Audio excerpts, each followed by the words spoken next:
partners what this means to you and to them, and hopefully move towards the implementation phase. And secondly, we will talk a little bit about COVID-19 and the role of what we could eventually do as a coalition.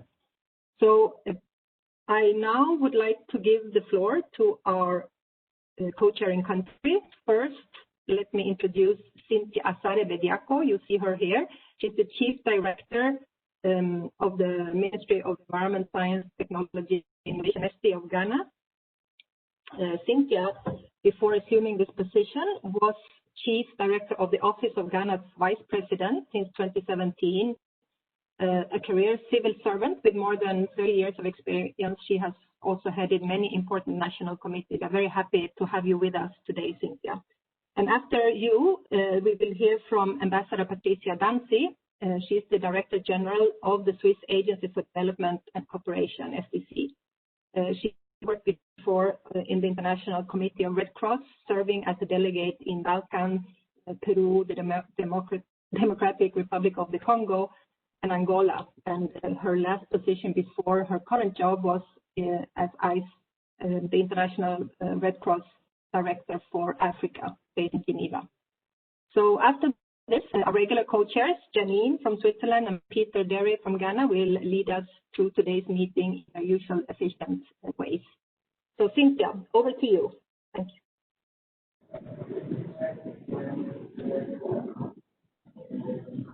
Thank you very much. Thank you all for joining today's program.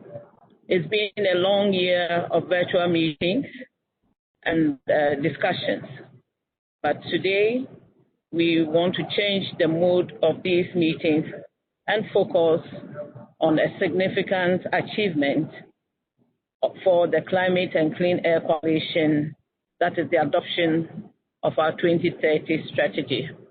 As I have already been introduced, my name is Cynthia Asare-Bediako, and the Chief Director for MESTI, that is Ministry of Environment, Science, Technology and Innovation in Ghana. And it's my privilege to welcome you all to this meeting and be your co-chair starting off this important meeting for today. As you know, Ghana is a very proud and founding partner of this coalition, having joined together with 5 other countries, including UNEP, for the launch in 2012. We are also happy to be leading the coalition in this period together with Switzerland as we chart our work over the next decade through the 2030 strategy. Mr. Peter Derry, who is the Director for Climate at the Ministry, as you know, the coalition co-chair, and he will take over that role later in the day. We have certainly achieved a lot since we started as a coalition. And one standout achievement for me that I want to share is the focus on supporting many developing countries to plan, build capacity, and take action to reduce short-lived climate pollutants and to demonstrate the powerful impact that the same effort can have on important development goals for public health and for food security in particular. Our objective is to address the Sustainable Development Goal, yet with this as our focus, we can also still address one of the main challenges of our time, that is climate change, and we seek to do this together. Ghana is fully confident that this coalition deserves our time and investment as we continue to co-chair for the next year and a half. We would certainly be making the case for stepping up actions at home as well as across Africa as the coalition finalizes its regional assessment together with the African Union Commission.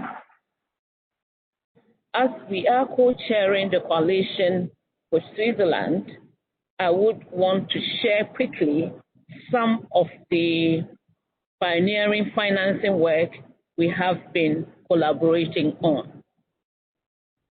Dear participants, Ghana and Switzerland signed an agreement on the 21st of November this year to pilot an effort under Article 6 of the Paris Agreement on carbon emission or carbon markets. This agreement is in the area of renewable energy, improved cook stoves, and waste management. This innovation, voluntary investment, will allow Swiss and Ghanaian companies to invest in green business in Ghana and to mutually share sustainable development and emission reduction outcomes. Finally, I am very happy to be with you today to endorse the coalition's 2030 strategy, and I call on all coalition partners to join hands to put it into action as fast as possible. Before I pass over to the co-chair from Switzerland, Jenny, we have a message from Patricia Dani, Director General of the Swiss Development Cooperation Agency. And so thank you very much, Patricia. And now over to you, Dani, for the message. Greetings from Bern, where we have the huge privilege to breathe clean and pure air. Climate change and air pollution have been long-standing priorities for Switzerland, both at home and in our international cooperation. The Swiss Agency for Development and Cooperation supports our partner countries in their efforts to increase resilience to climate change and to achieve low carbon development for a cleaner, healthier environment for everyone. This is in line with the Sustainable Development Goals. Together with Ghana, we have co-chaired the Climate Clean Air Coalition over the last 2 years. The impact of climate change is increasingly being felt around the world, and the poorest and the most vulnerable communities are often hit the hardest. Air pollution remains a major public health challenge, accounting for an estimated 7 million premature deaths every year. Measures such as cleaner public transport, improved cook stoves, or renewable energy can significantly reduce air pollution, improving health and saving lives, and above all, they are highly cost-effective. I congratulate the Coalition and all partners on the adoption of the 2030 strategy. Let us now start working on its implementation with the required determination to achieve our mission goals. Thank you.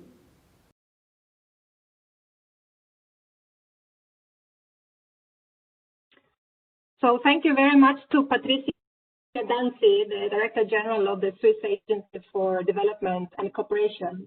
I want to check if we have our co-chair, Janine Kuriger, with us. You had some problems to join, I think. Are you with us?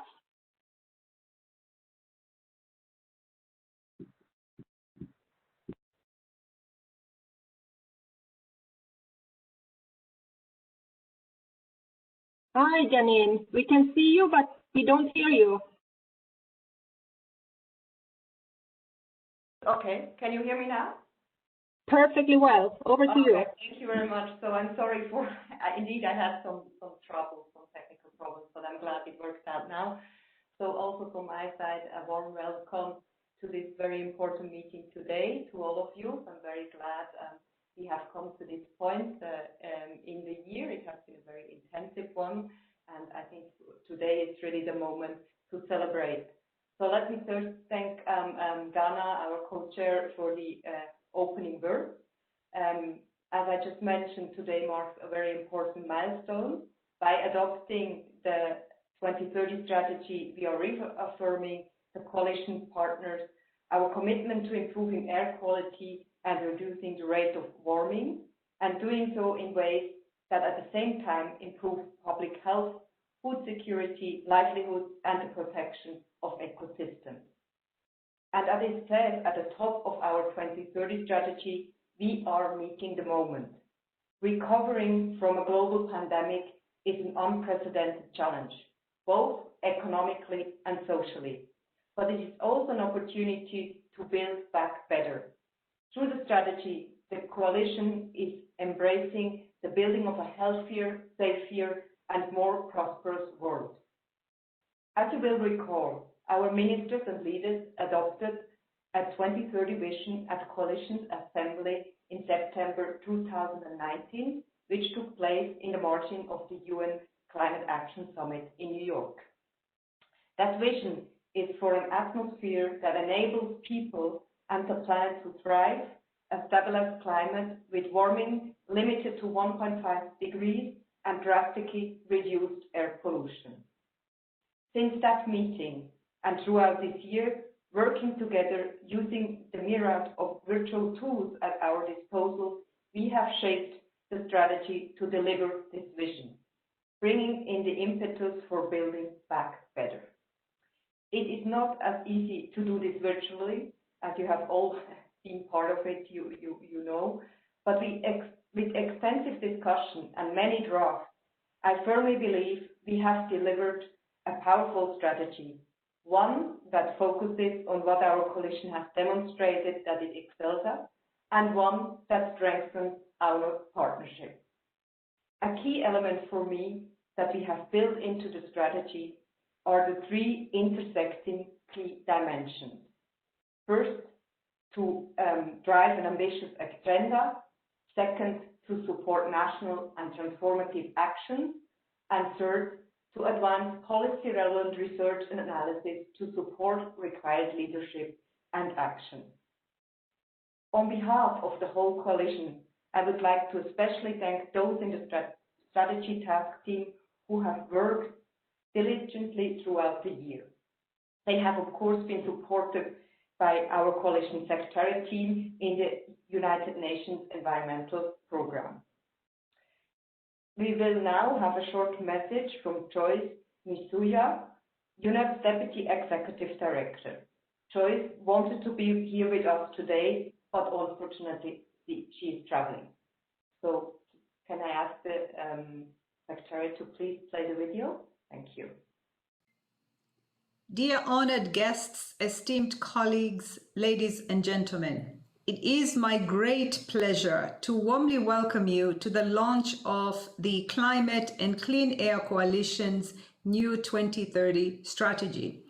UNEP is proud to host the Climate and Clean Air Coalition's Secretariat and is appreciative of the hard work and significant investment of time and resources that all of our coalition partners have made over the past 8 years.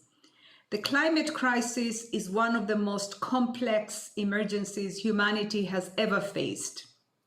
A proper response will require us to transform all aspects of our society. Our politics, cultures, and economies need to change at speeds unprecedented in human history. That's why organizations like the CCAC are so vital. It's not just about treaties and protocols. It's about bringing leaders, experts, civil society, and businesses together in deeper collaboration. When organizations like UNEP speak, the world sits up and listens. And so we set the agenda and raise the alarm, empowering citizens and movements around the world. Armed with the last science and solutions, they can press governments for change. Last week, we launched the Emissions Gap Report, which paints a bleak future. We are heading for a world that is 3.2 degrees centigrade hotter by the end of this century. And that's true even if all unconditional nationally determined contributions and NDCs under the Paris Agreement are fully met. The consequences are grim. And the destruction of the living world not only undermines our only life support system, it makes pandemics like COVID-19 more likely. And yet, as nations seek ways to recover from the COVID-19 pandemic, I see immense opportunity. I see a real chance, perhaps our best yet, to avert climate catastrophe and reverse the destruction of the living world. I see a once-in-a-lifetime opportunity to transform our economies and societies at the speed and scale we need. To succeed, the vast stimulus packages being mobilized by governments must be spent on building back green, not squandered on industries that damage the environment. As the Secretary General has made crystal clear, a green recovery from COVID-19 means ending fossil fuel subsidies, making polluters pay for their pollution, tying public bailouts to green jobs, and driving the shift to a green economy. The new CCAC 2030 strategy has the potential to build on our achievements and significantly reduce powerful climate forces and air pollutants by 2030, and thereby supporting global efforts to decarbonize and achieve net zero emissions by 2050. UNEP looks forward to working with all of you to implement this strategy and achieving its ambitions. Thank you very much.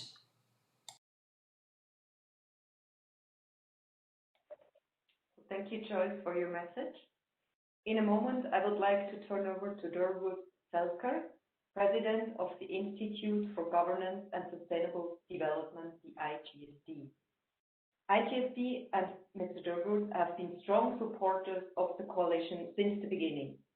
He will be moderating the rest of this session, where we will hear from a number of former coalition co-chairs who have joined us live today, and will bring in messages from a few of our ministers and leaders who wanted to express their support to the strategy. Over to you, Durwood. Thank you. Thank you, Janine.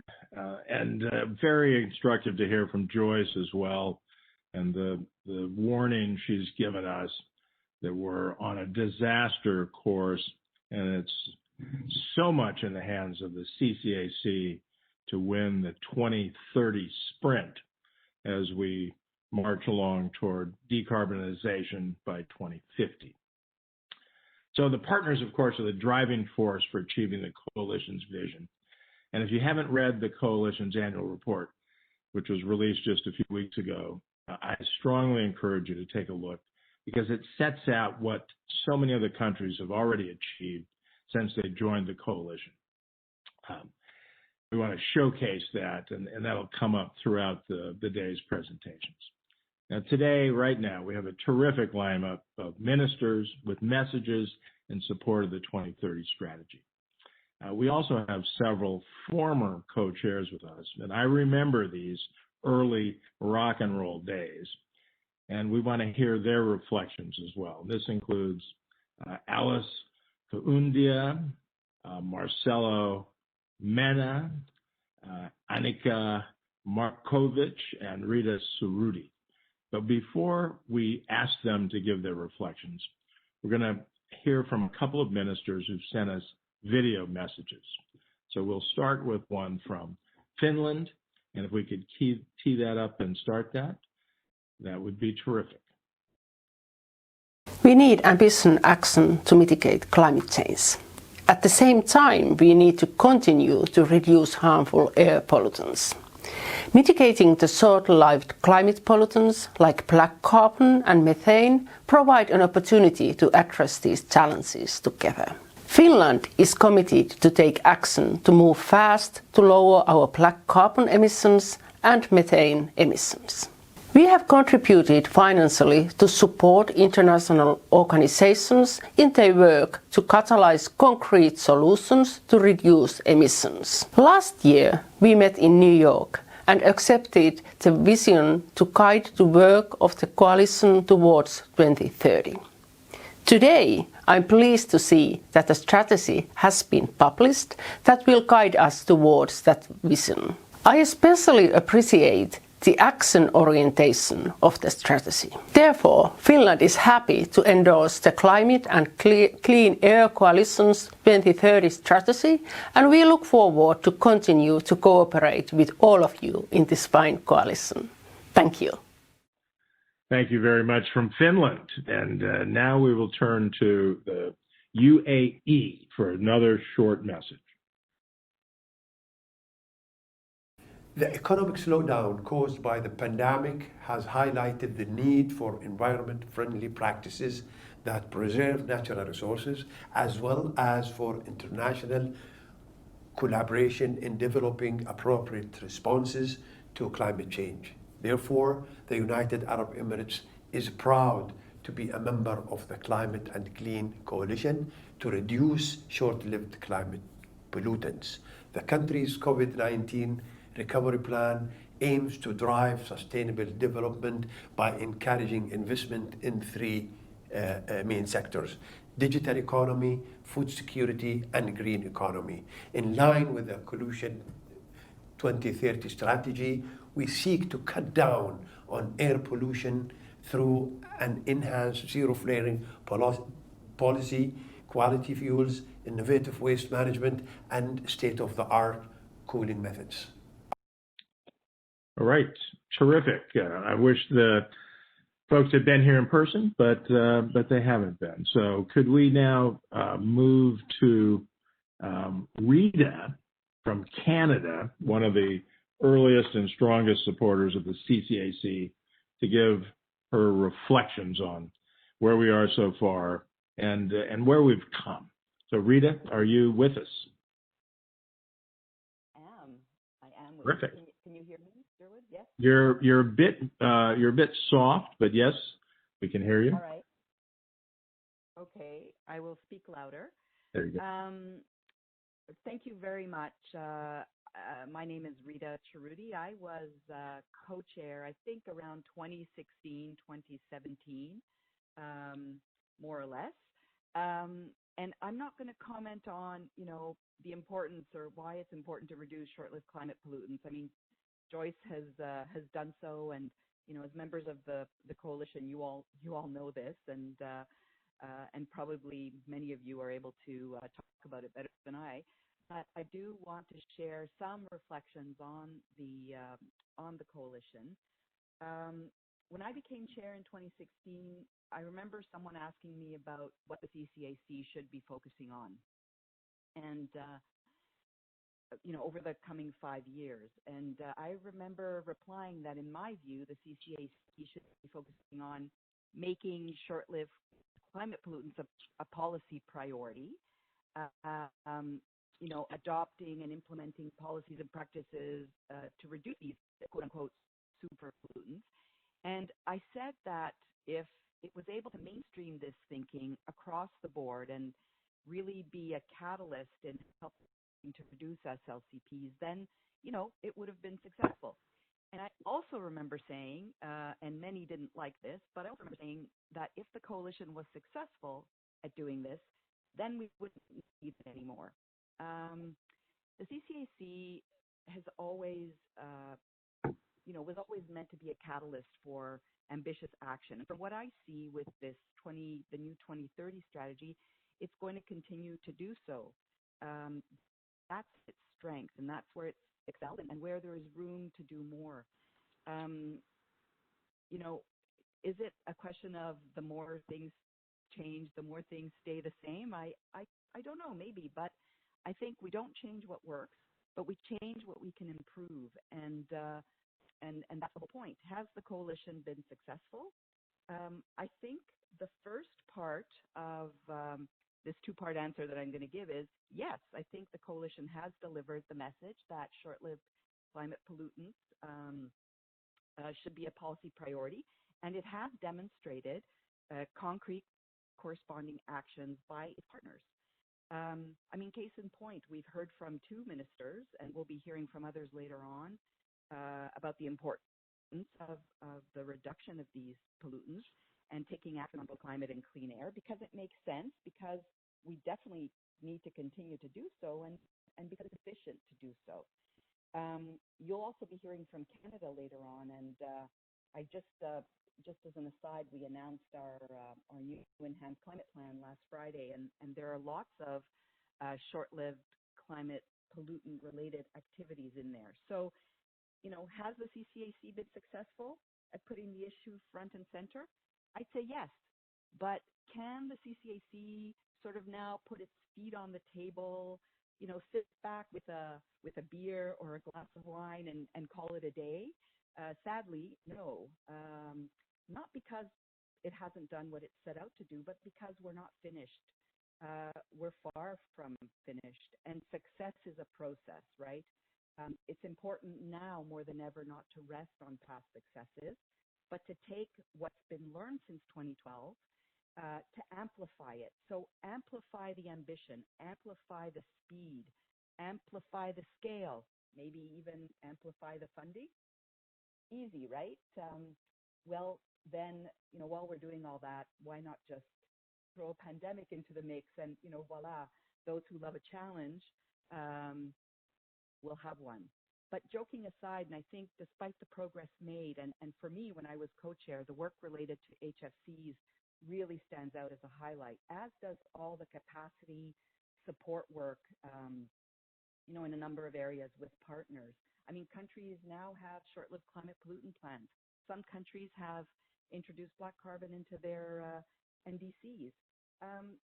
But despite many successes, there's still work to be done, progress to be made. And so there's still an important role that the coalition that you're all members of needs to play. And if there's one thing that many of us have mused about as we work remotely, as I do, thanks to the pandemic, is that there is a huge opportunity to do things differently, more sustainably, as we look towards rebuilding our economies and you know, looking toward the green economy where we truly have a healthy economy and a healthy environment. The CCAC has a role to play in contributing to this, and it's not, you know, it's not because we're not finished. Lots to be done. And some would say we're just beginning. So since my days as co-chair, I have continued to follow the CCAC's work, and I'm pleased to see that the dynamic hasn't changed, that reinforcements are there. For me, there's things like fostering leadership, which you have done from the beginning, and you have done so well in terms of driving ambition. You reinforce the importance of raising awareness, of engagement and partnership. You can never have enough of this.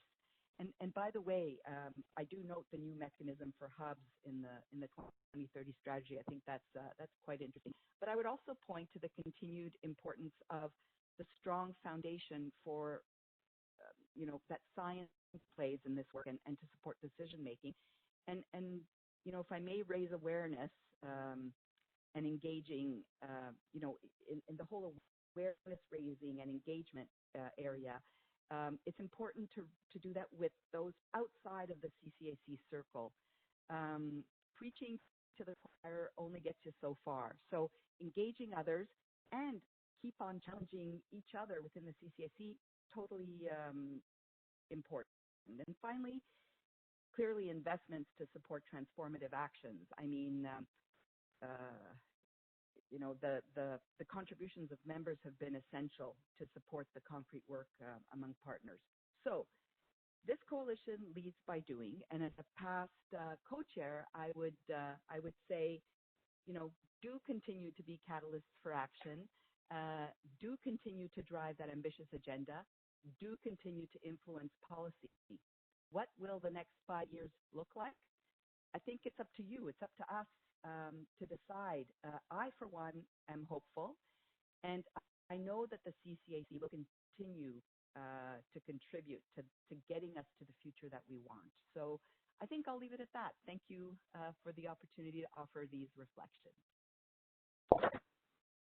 Thank you, Rita. That was terrific. And you remind us of the need for our own feedback mechanism so we can move to speed and scale even more than we have in the past. So thank you. And that, of course, requires some money. And so we're always sensitive to the fact that we do need more funding. We need to build the CCAC up to its full potential.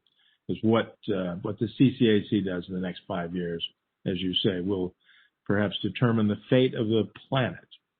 So now we're going to move to a few more videos. We're going to have 3 from Costa Rica, from Chile, and then we'll have another one from Canada. And these are a little bit longer, but we're going to go through all 3 in sequence, and then we'll come back to our panel. So could you tee up, please, the first of these next videos from Costa Rica.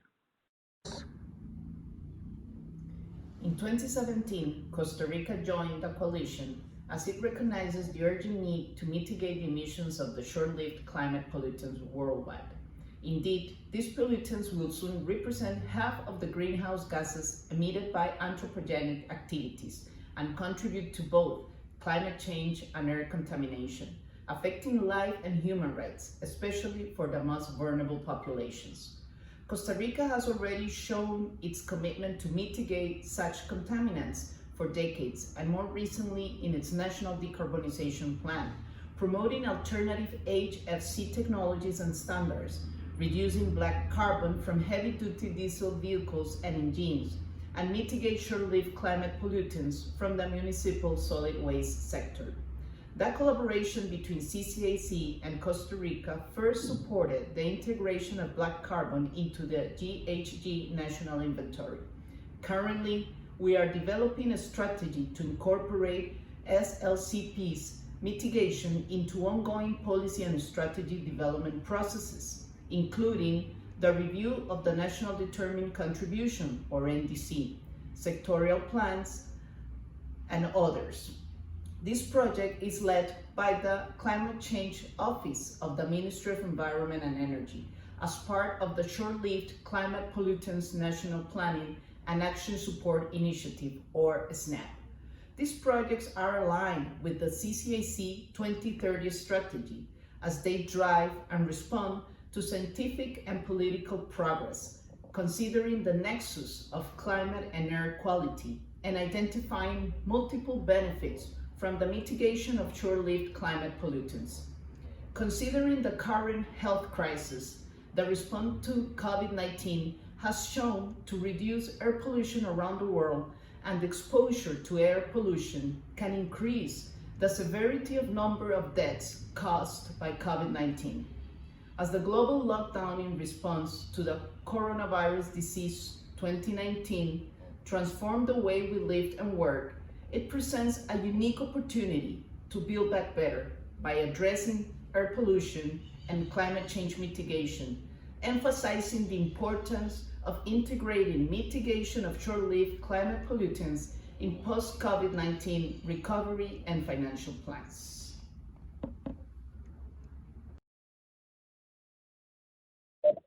Thank you very much from Andrea at Costa Rica, always a leader on the climate front. And now to Chile. Distinguished Minister, authorities, and participants. It is a great pleasure to join you today and speak on behalf of Chile.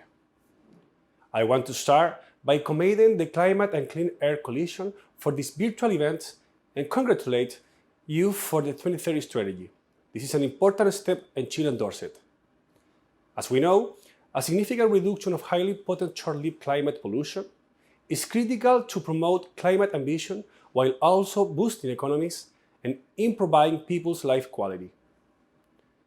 The profound social economic crisis produced by COVID-19 has impacted the entire world and humanity, reminding us how vulnerable and fragile we are.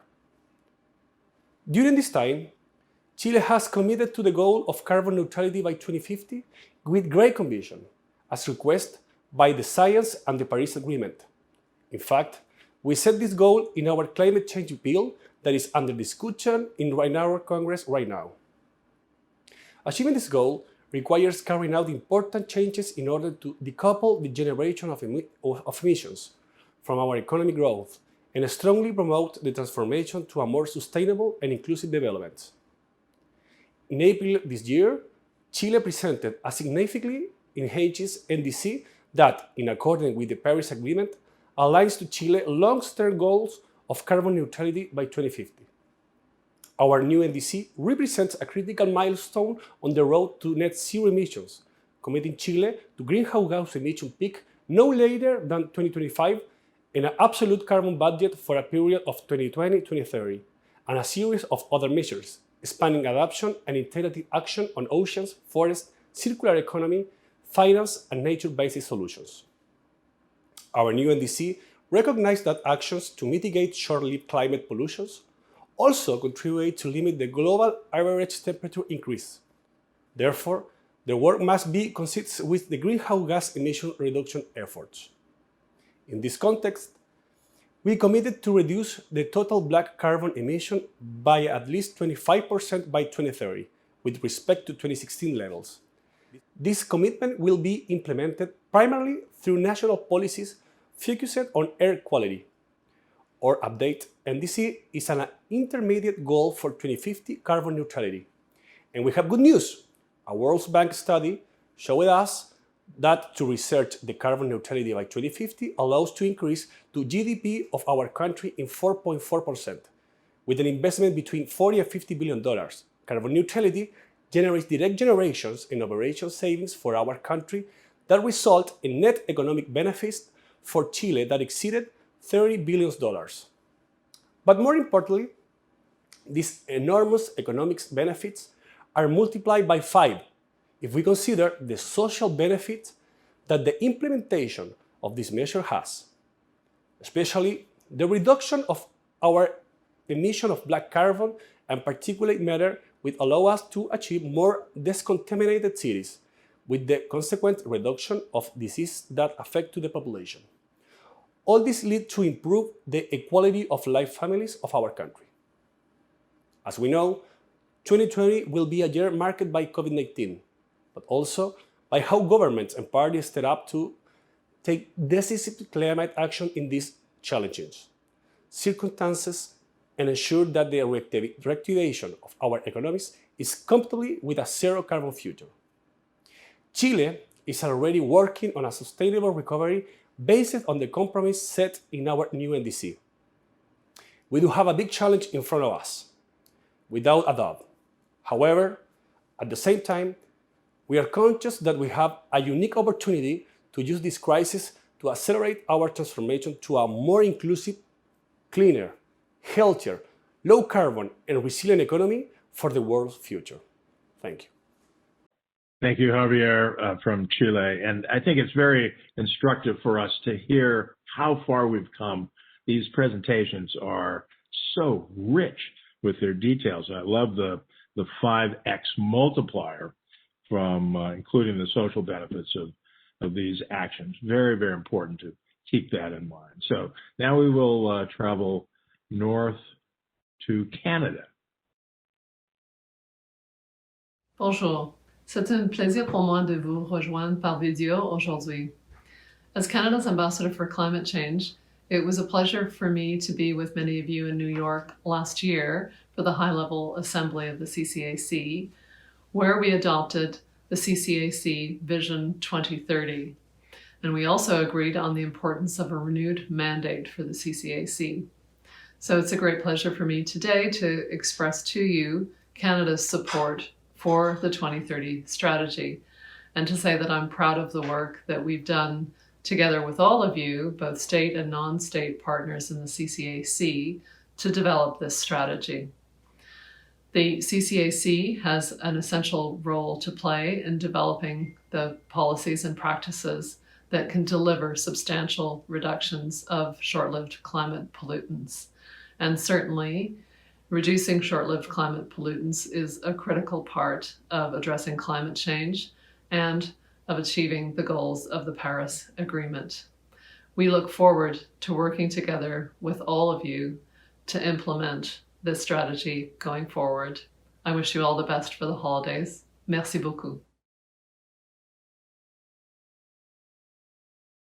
Thank you, Patricia, from Canada. And I know Canada is going to be one of the leads for us on methane. They're doing some very important work there that the rest of the world needs to do as well. So we will now turn to Marcelo from Chile for some reflections on what we've heard and your thoughts about where we should be going. So Marcelo. Thank you for the invitation. As we all know, air pollution is a huge environmental threat, and climate change will only make things worse. And developing countries have huge problems on air quality.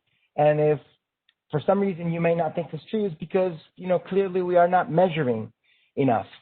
And as you have seen with Undersecretary Naranjo's presentation, this environmental policy in Chile has become state policy, and we have really built on the support of partners such as the CCAC.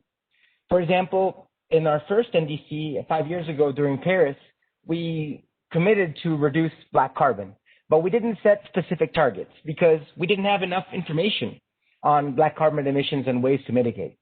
And as we developed a whole bunch of air pollution control strategies, we understood that we needed to focus on black carbon. And the SNAP program with the CCAC allowed us to have the first black carbon emissions inventory mitigation strategies, and therefore we were able to commit a specific number on black carbon. Same goes with pollution taxes, integrating air pollution and climate. That really allowed the companies to really consider whether they pay a hefty pollution tax or whether they would mitigate these emissions. And the effect was the power sector overall, in terms of particulate matter, reduced emissions in over 80%, and the agro-industrial sector around 95%. If we look at our car tax 5 years after its implementation, NOx emissions of new diesel vehicles dropped in 45%, and they actually meet the Euro 6 standard a lot of time before this actually is a mandatory regulation. And so the air pollution programs that we did and we collaborated with CCAC were very successful. They reduced pollution in 25 to 50%. In Santiago Respira program was able to reduce air quality episodes in 70%. We named it because of the Breathe Life campaign. And the reality is that we are breathing better because there's 500,000 cases less of emergency room visits, representing around a 17% drop. And so that means that we do have this integrated approach that allows us to do expand benefits. We have 700 electric buses in Santiago, the biggest fleet outside of China, and we wouldn't have so if we didn't start with Euro 6 as a basis, a regulation under which we received an award and recognition from the CCAC at the Action Summit in San Francisco a couple of years ago. So as the Undersecretary said, we have this pollution, we have this net zero policy that will allow us to have increased growth. And there's a five-fold increase. So if we do this integrated approach, we expand the benefits. And sometimes we do things we wouldn't have done otherwise. For example, electric buses. And speaking of funding, because obviously going from having a net saving for every ton of CO2 reduced for our net zero carbon strategy and expanded to $120 if we include air pollution benefits. I worked at the World Bank, and this is the sort of the editorial comment that I wanted to make. We focused a lot on air pollution benefits, co-benefits, and there's methods for this. But really, it was a struggle to include climate benefits, climate co-benefits. And we didn't consider the air pollution projects as much as we could have. And now there is a new trust fund, I think the CCAC should collaborate actively, which is the Pro-Clean Trust Fund. We held a summit with WHO, CCAC, and the World Bank participated a couple of years ago in 2018 in Geneva. And I think there is room for opportunity. But there's an important gap, the funding for measurement. If a government does not want to measure or acknowledge that there is a problem under which to face, there is no funding request. and therefore there will be no measurement, and there will be no acknowledgement that there is a problem. And so we need to have mechanisms that promote measurement. One is the Escazú agreement that Latin America promoted to have the right to know and participate on environmental affairs, which is congregated around 24 countries, which is great. Another thing that we're doing is under President Bachelet's foundation, we are doing measurements funded by CIF, the Children Investment Fund Foundation, to expand measurements from 120 new monitors in Latin America in places that there is no public information: Uruguay, Ecuador, Peru, Mexico, Colombia, Argentina. This will be very important. We're making the first measurements in cities like Cordoba, even in Buenos Aires. And so therefore we could acknowledge that there's a problem under which to face the issue. Also, I would say that there's opportunities to collaborate with the World Economic Forum's new Global Future Council on Clean Air.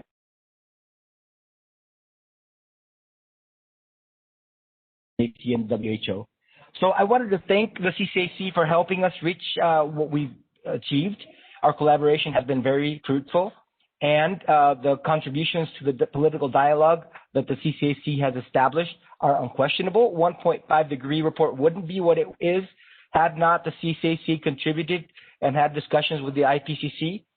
Helena, I just wanted to thank you for leading the coalition all this time. You will be missed.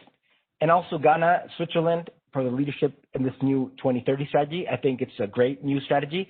And Canada and Norway, which coincided with me as co-chairs during the period that I was a co-chair. And as the new guidelines that come out for the WHO on air pollution, the coalition will be ready to highlight again that this integrated approach is the healthiest, most human way to address developmental and climate challenges across the world. Thank you. Marcelo, thank you very much. That's a great discussion that you've kicked off there. And thank you for the insights on where these new funds and new coalitions are. Very useful. Elena probably already is in the know, but not all of us are. Good to see CIF helping you as well in Latin America. Excellent. So now we're going to return to some more video messages, and we'll have Germany, and then we'll have the Philippines, and then finally Japan. So could we cue up the first one from Germany, please?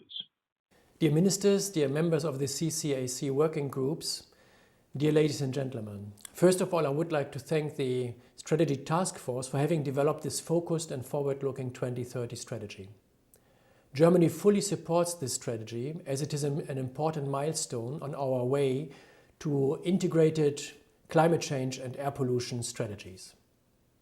By reducing short-lived climate pollutions, we will make a significant contribution to fight global warming. And at the same time, we can address the negative impacts of air pollution and make, therefore, progress towards the Sustainable Development Goals. Germany will focus its commitment and its engagement in the CCAC on the sectors waste and efficient cooling, where we can make major contributions also to technological transfer. We are looking forward to continue working with you, and we will actively support the implementation of this strategy and help to bring it into life. Dear ladies and gentlemen, thank you very much. Thank you. From Germany, and the cooling piece of this is very important. And of course, we all remember the great report that was put out by UNEP and IEA on the incredible benefits we get when we make our cooling equipment super efficient and low GWP refrigerants that can deliver for us up to 460 billion tons of CO2 equivalent that we mitigate by 2060. That's the upper range, but it is the entire remaining carbon budget for 1.5. So we need to hit that ball out of the park. All right, let's go to the next video, please. And this one is from the Philippines.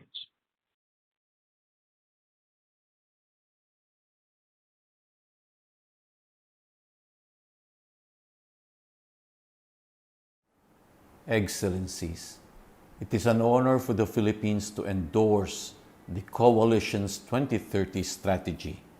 The adoption of this strategy lends greater momentum to the global efforts to stage a pandemic recovery that is aligned with the 1.5 Paris goal. The Philippines joins the coalition in taking ambitious actions to address the prevailing climate emergency and air pollution crisis. Our government is formulating a national plan for mitigating short-lived climate pollutants.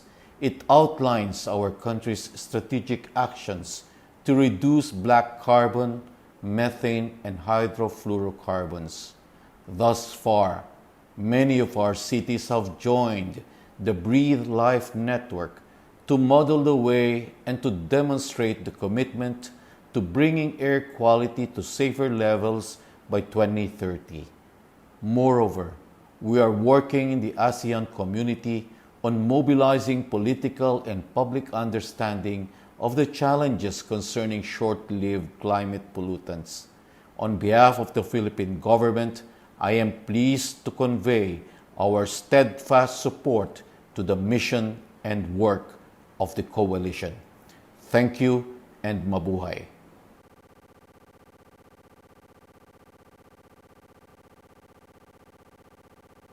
Thank you, Emmanuel, from the Philippines. And let me also thank the Philippines for their great co-chairing role last year. So great to see what you're doing, and we look forward to the national plan. That's going to be another model that we can put into the database and all learn from.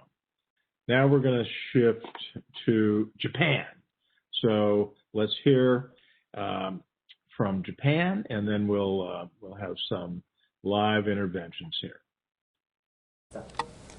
Good morning, good afternoon, good evening, everyone. I'm Kondo Tomohiro, Vice Minister for Global Environmental Affairs of the Ministry of the Environment, Japan. It is my pleasure to have this opportunity to deliver my message to my fellow CCAC partners. First, I would like to express my gratitude for CCAC that is playing a vital role in sharing the importance of integrated approaches for the better air quality and climate change mitigation.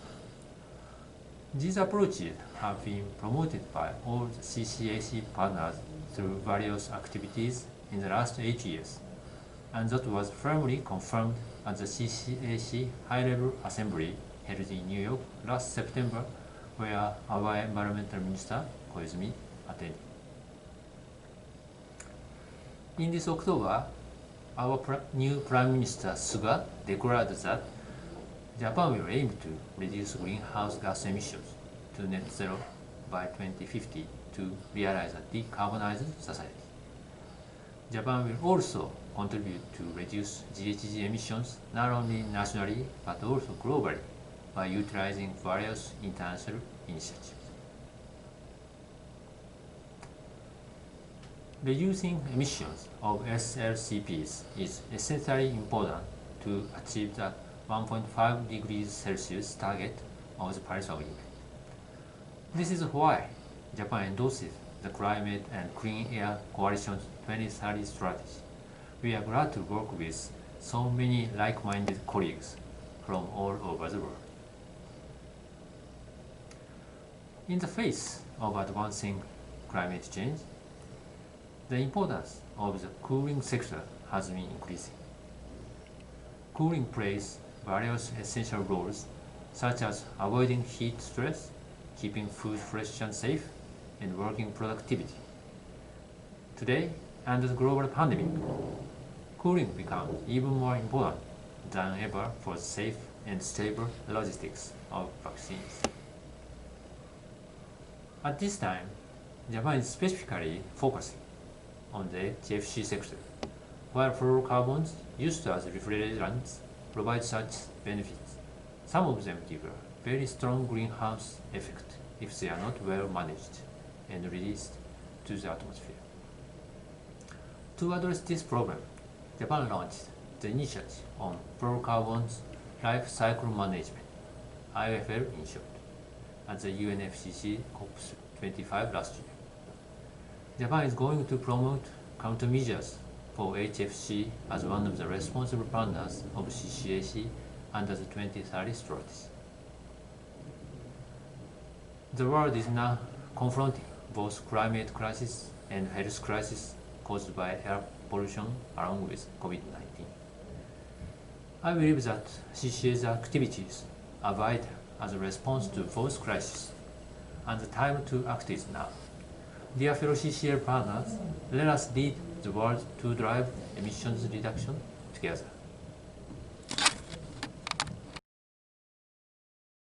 Thank you very much from Japan. And I'm very happy to hear about the life cycle management initiative. And I recall the side event at the last COP that CCAC co-sponsored with Japan. This is hugely important. We know that the energy efficiency that we put into a cooling piece of equipment is the dominant part. So you have to do life cycle climate analysis. And then you have to manage throughout the entire life cycle. And this means going after what we call the banks, the HFCs and other fluorinated gases in the cooling equipment at the end of product life. That's a very sizable prize, perhaps 30 to 50 billion tons of additional mitigation that the CCAC in Japan can help lead the way to capture. So thank you for that contribution. Now I'll pass the floor to Hiroshi from Japan, who is going to tell us something very exciting. Oh, can you hear me? Yes. Thank you. Thank you for giving me the floor. As I introduced, I'm Hiroshi Tsujihara, Director for International Strategy on Climate Change, Ministry of the Environment, Japan. I'm pleased to inform you one good news. Ministry of Environment, Japan will contribute to the CCAC Trust Fund an amount of $1,250,000 US. It is our pleasure to support CCAC activities and act together with CCAC partners. Thank you very much. Thank you. That is very encouraging news, and I hope we're all applauding virtually here. Thank you, Japan. That is fantastic. And now I'm going to turn the mic over to Norway, to Ranhild Valstad, who'll make a short pledge as well. So Norway was also the co-chair of the CCAC around the time when the Paris Agreement was adopted. In a sense, been one of the 2 or 3 donors to the CCAC that's kept us in the black. So please tell us your pledge, Norway.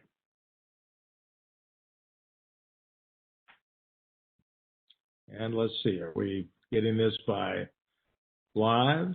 I was muted. Now I'm not unmuted. Very nice to be here today. Happy to address you briefly. As you know, and as you said, Durwood, Norway is a very long time strong supporter of the CCAC, and we have been active members since almost the very beginning. We're very happy with the new strategy, and especially the strong emphasis that the strategy gives on supporting national action over the next 10 years. Maintaining a strong emphasis on near-term climate effects and really grasping the many benefits that we know are there between climate and air quality will ensure the coalition's continued relevance over the next decade.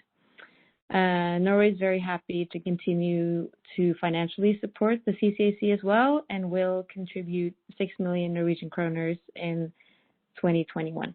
Thank you. That is great news. Wonderful to hear that, and appreciate your comments on the 2030 strategy as well. We have to win this 10-year sprint to keep the planet safe enough to win the race to 2050. So that's our theme here, the 10-year sprint. Now I'm going to turn the mic over to Annika from Sweden, and please give us your insights here. Thank you very much. My name is Annika Markovic from Sweden, and I'm currently the Swedish ambassador to the Netherlands. But I'm here participating in this meeting today because I was a co-chair, but I was also part of the small group that initiated the whole CCAC in 2011, and then when it was launched in Washington in February in 2012. So I'm really happy to be here today, and I'm also very happy to having been part of this success story from the beginning. So the CCAC has been working for many years, but unfortunately we are still, with a great climate urgency. And we need all actions that will bring concrete results to reduce the emissions.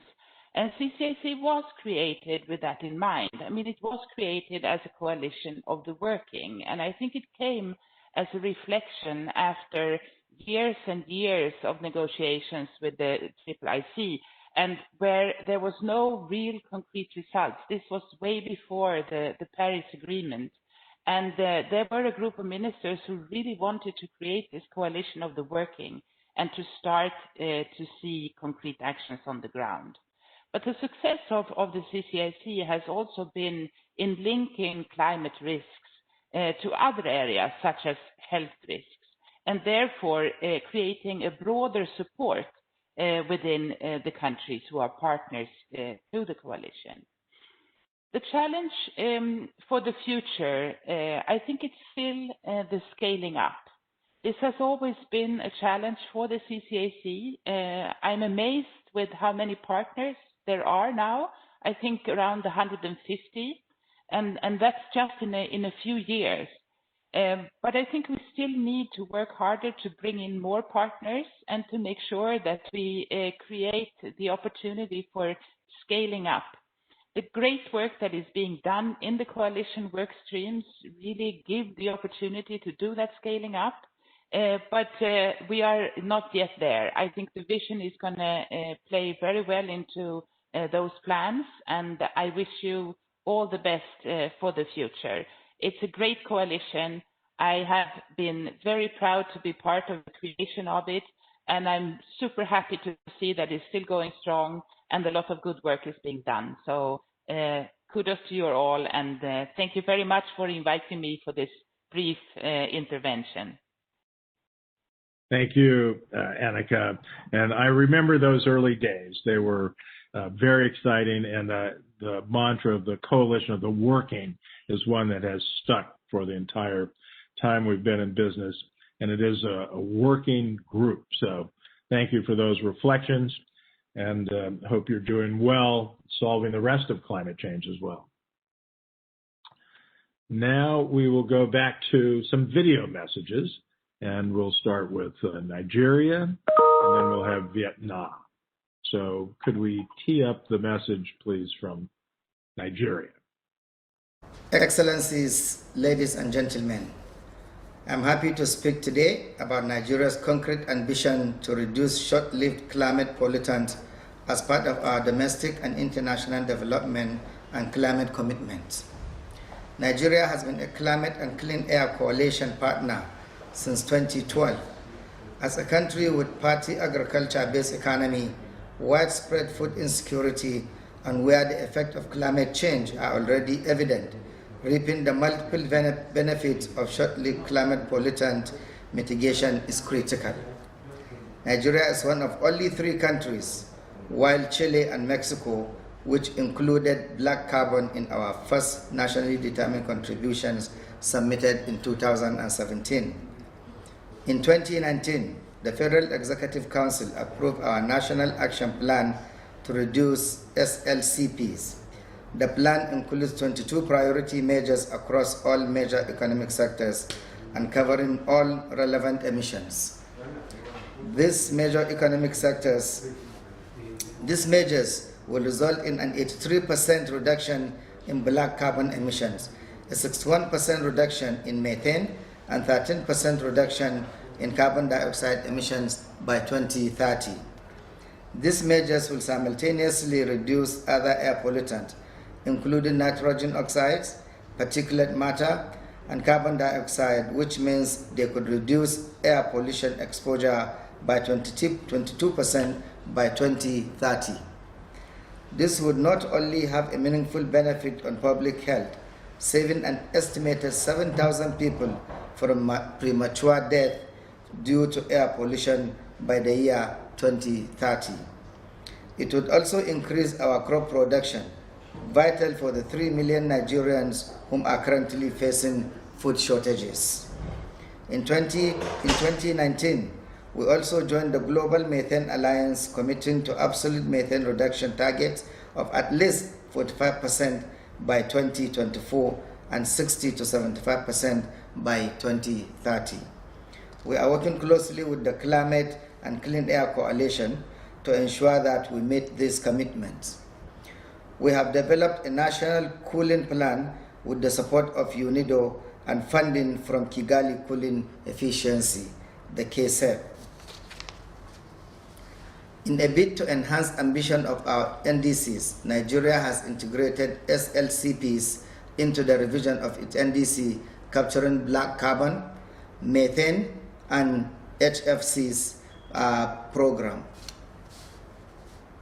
HFC program in national plans and processes based on its national action plan to reduce short-lived climate pollutants.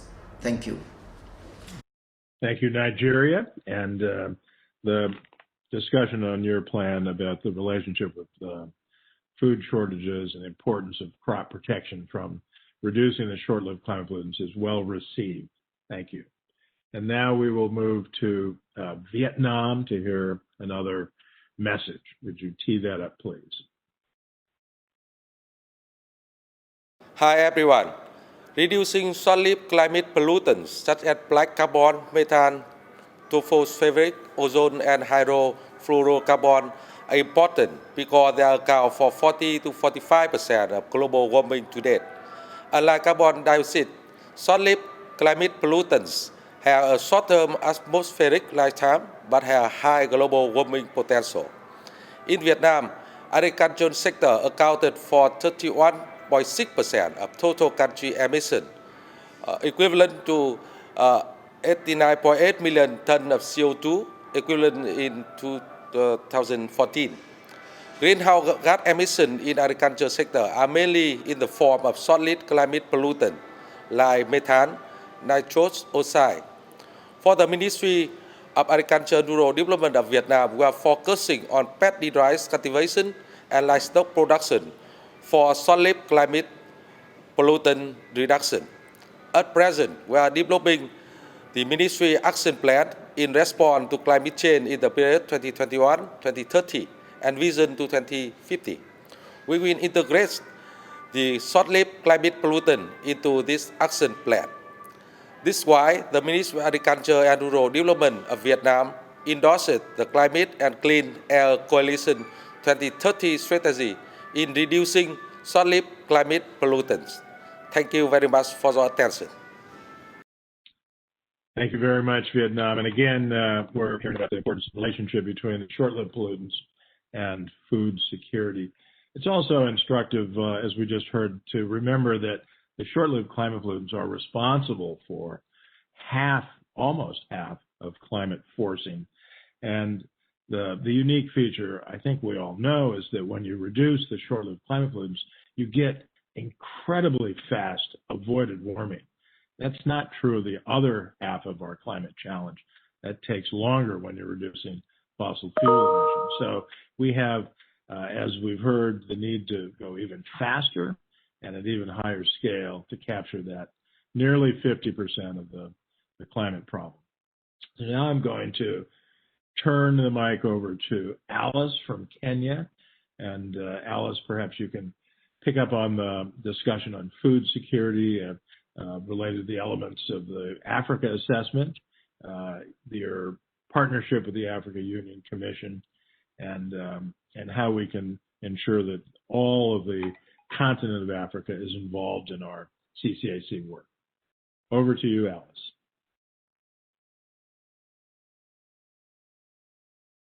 Thank you very much. Honorable Ministers, current and fellow former co-chairs, distinguished participants, ladies and gentlemen, good afternoon, good morning, and good evening. I'm really delighted to be part of this great event today. I just want to recall that my affiliation with the CCAC started in 2014 when Kenya joined, and when I served as the co-chair during 2016-2017 period. In particular, my interest in CCAC was driven by its vision and leadership, being the only international body working on integrated climate and cleaner solutions to reduce the rate of warming. I got drawn to this organization because of its focus on practical action, and I note that it is still focusing on that. This practical action is targets to transform livelihoods and well-being of people, the environment, and the global system. At the time of my engagement, I was the Environment Secretary for Kenya. I have been guided by the moderator to focus on Africa's food security issues. As we know, Africa is a very vulnerable continent, and any effort to reduce negative impacts of climate change, for example, through reduction of climate pollutants, is very welcome. We are pursuing actions within the lens of adaptation to climate change.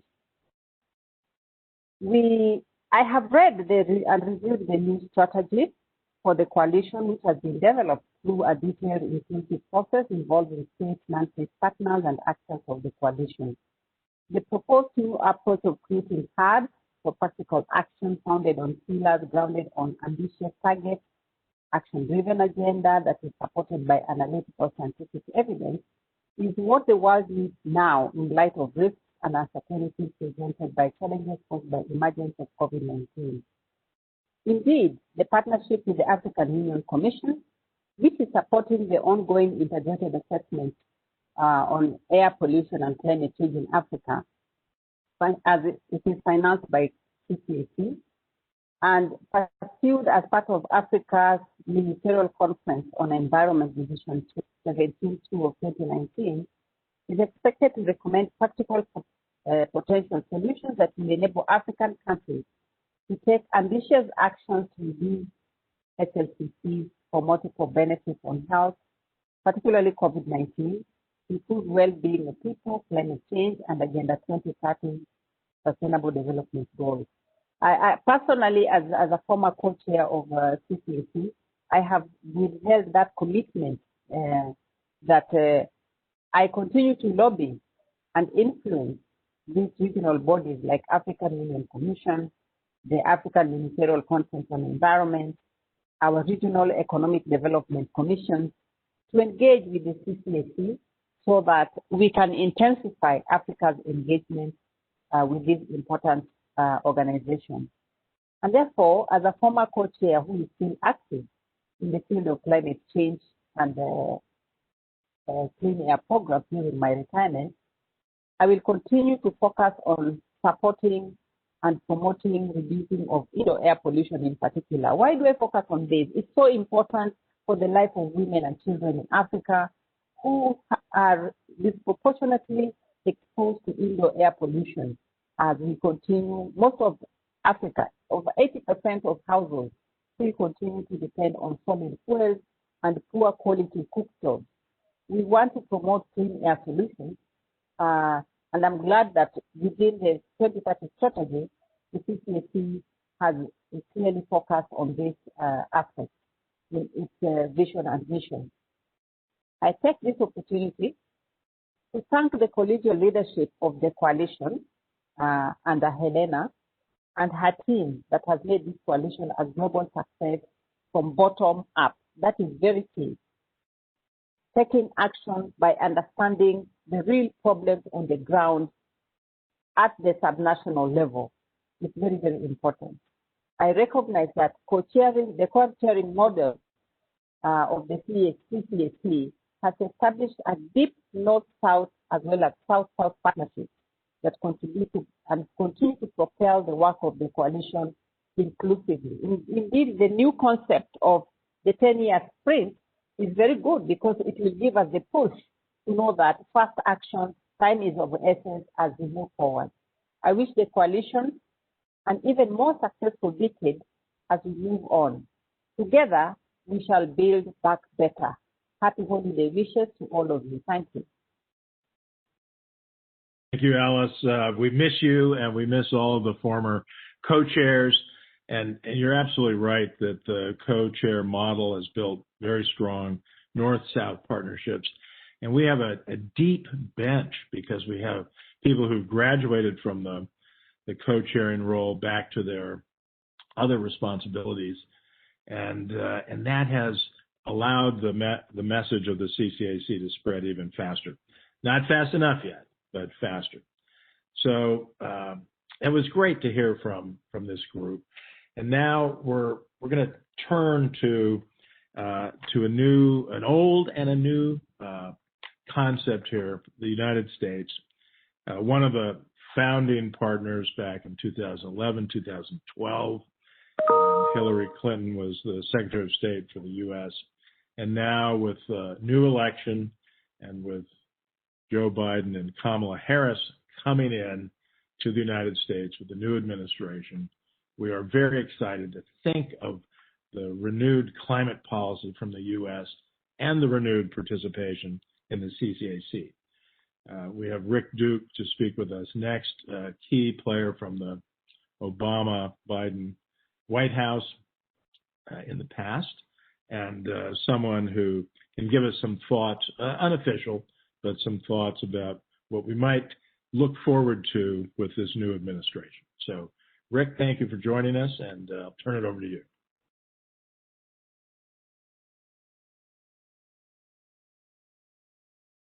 Okay, so Rick, a couple of other things that as we get ready to get you on, you were deeply involved in the White House with John Kerry and with Gina McCarthy for the HFC work that was started so well within the CCAC and then ultimately resulted in the Kigali Amendment. So perhaps you can touch on that. And we see John Kerry being nominated to come back as the key climate ambassador in the White House on the National Security Council, which we all consider very good news. So, Rick, are you ready to join us? I am. Am I live? You're ready to go. All right, fantastic. Thank you, Durwood. I appreciate very much the opportunity to join you today.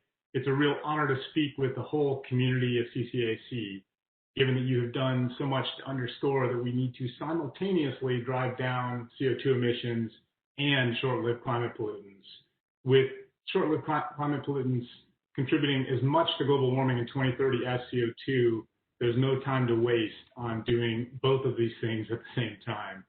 And this is particularly critical, as has already been noted, given that when we clean up the energy sector, of course, that reduces aerosol emissions that have a cooling impact, exacerbating near-term climate change. So we really need this dual-track approach, and the work at CCAC is critical in keeping the global community focused on the short-lived climate pollutants part of the challenge. And as Durwood has noted, in just a few days, President-elect Biden will be inaugurated as the 46th U.S. president. And while I cannot speak for the Biden transition, I did serve for 8 years in the Obama administration, and I can affirm that that administration was always focused on multilateral climate diplomacy aimed at bending down the emissions curve as quickly as possible. And many of the top officials in the incoming Biden administration served under President Obama, so I think reviewing their record briefly will be instructive. I want to just note a few things that are directly relevant. One is that the Obama administration launched in 2010 the Clean Energy Ministerial as a sister coalition of the working, but focused on energy decarbonization. I think it's also notable that the Obama administration pushed very hard for a near-term focus in the context of the Paris Agreement, putting forward a 10-year nationally determined contribution focused on 2025 in order to keep that urgency in place, while many governments were focused on a more 15-year time horizon. And of course, as Durwood has noted, the Obama administration was a founding member of the Climate and Clean Air Coalition back in 2012. And just a word on the HFC's Kigali Amendment. The entire administration under the leadership of Gina McCarthy, who is now the domestic climate czar coming into the new Biden administration, and John Kerry, who was Secretary of State, they co-led an effort that really was rallying the entire U.S. government and the private sector and the philanthropic sector in the form of a $50 million Kigali cooling efficiency program, KSEP effort, in order to help create the conditions that led to the successful Kigali Amendment with its crucial contributions on short-lived climate pollutants. And just one more trip down memory lane. In 2016, President Obama was core to the North American Leaders Summit announcement to cut methane emissions 40 to 45% by 2025 by U.S., Canada, and Mexico. So some indications there that we can expect Gina McCarthy and John Kerry, and I think the rest of the Biden administration, to maintain this laser-like focus on immediately reducing both CO2 and short-lived climate pollutants. That'll, of course, involve rejoining the Paris Agreement immediately and re-energizing the U.S. role in all climate forums. And specifically on short-lived climate pollutants, the record of John Kerry and Gina McCarthy on the Kigali Amendment fight and more be leading the Biden administration's efforts on climate change, including John Kerry and former Environmental Protection Administration Administrator Gina McCarthy. And both of them were tremendously committed to the mission of CCAC and to the overall fight on climate change. And I think we can expect that the whole administration of Joe Biden will be very committed to CCAC's agenda and including working on a multilateral basis to address these crucial challenges. And I was just going to briefly cite the fact that we really saw both of those individuals, John Kerry and Gina McCarthy, push on the CCAC front specifically, and in the context of the Kigali Amendment, they were tireless in their efforts to work with the international community to secure that essential outcome in the Montreal Protocol. So just looking forward, I would imagine that the Biden administration's domestic actions will include a crucial focus on cutting methane emissions from oil and gas operations. They've been very clear about that in the campaign, as well as reducing methane from landfills and agricultural operations through both standards and incentives. The crucial work of implementing the Kigali Amendment and moving further on the Montreal Protocol, and then addressing black carbon through measures including the International Maritime Organization. And I think that in the United States as well as globally, there will be a pressing need for green recovery investment, and that will include a major focus on fast decarbonization in the form of renewables and electrification, but it will also have involve opportunities for addressing short-lived climate pollutants. And just to wrap up, I'm confident that the incoming Biden administration will work tirelessly and in partnership with all of you to achieve the goals that are so well laid out in the Climate and Clean Air Coalition 2030 strategy. Thanks very much for the chance to join you today, and sorry for the interruption in the last attempt to speak with you. Thank you very much. And I know time is short, so I will merely sum up by saying the future looks bright for the CCAC. The goal is speed and scale, and that means the 10-year sprint. Let's say that 2030 is the new 2050. And if we succeed with our half of climate, we have a chance of keeping the planet safe. So thank you all for the panelists. Thank you, Rick, for the U.S. perspective. And I'll turn it now over to Janine, I believe is next. Thank you, Dermot, and thank you very much for moderating this very interesting panel. I think it has been indeed very inspiring to get all the messages from all over the world, the different ministers, but also hearing our former co-chairs about their experiences with the coalition, but also getting their advice on how to move forward. And thanks to you also, Derwood, always very much appreciated your insights and also experience that you share with the coalition and experience that you bring also to the development of the coalition's work plan. So thanks a lot to you too. My pleasure. Thank you. So now, actually, before we move to the official adoption of the strategy, I would like to give the floor to the Deputy Minister of the Maldives, Mrs. Khadija Nassim, for providing her messages. Over to you, Mrs. Nassim.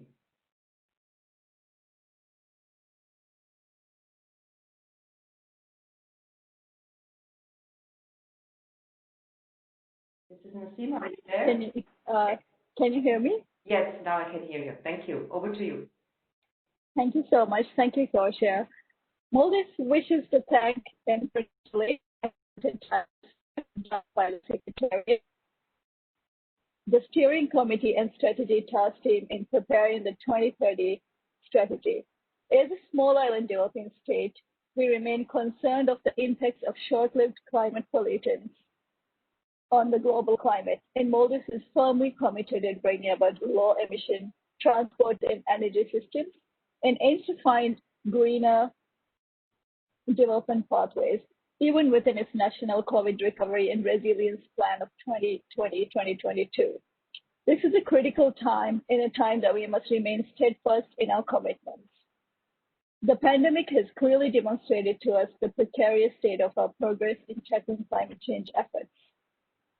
The effects and impacts of the pandemic threaten to undermine and in many cases regress the collective progress we have made over the years, and we now need a renewed global commitment and effort to ensure that the 2030 agenda and Paris goals are achieved. I hope that we continue this tradition of collaboration on air quality, health, and climate change issues at the coalition, and I wish us all good health. Thank you, Co-Chair. Thank you, Maldives, for this message and encouraging words. And I would also like to note that there is a story up on the coalition's website about the Maldives experiences since joining the coalition, and I invite you all to go and have a look at it. So, unfortunately, we don't have more time to take in other comments and messages from all the participants, but I would like to encourage you, as some of you have already done, write your messages and views into the chat. In particular, I also encourage the non-state partners to do so, and I'm sure the secretaries will be able also to record all these messages that we receive. I would like to thank, from my side, also all the former co-chairs who have participated in this very lively panel, and thanks also for all the encouraging messages of support that were transmitted by video from different governments and members of our coalition. I think that all these messages made it clear that we have a great deal of support for the 2030 strategy.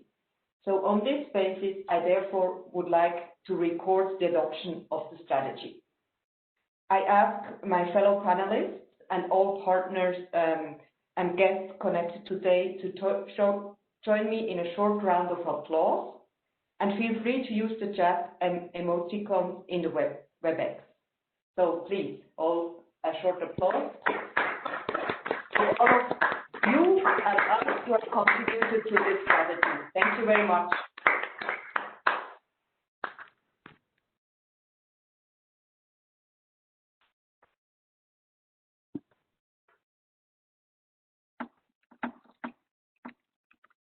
So with this, I think we have come far. Today is an important milestone with the adoption of the strategy. But I want to encourage everyone to consider now how your country and organization can contribute to delivering the 2030 strategy.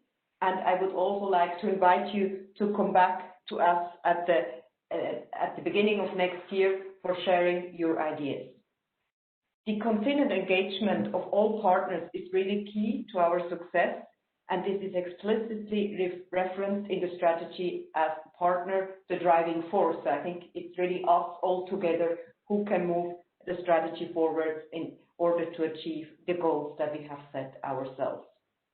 And equally, I would like to call on all those with the means to contribute financially to support the coalition's work through its trust fund. There is a strong case for investment in what we do, whether it is part of climate finance packages or through development assistance. I'm sure you all agree with me on this. So now let's move to the next item on the agenda, which is about the endorsement of recent decisions, the transition, and the next steps.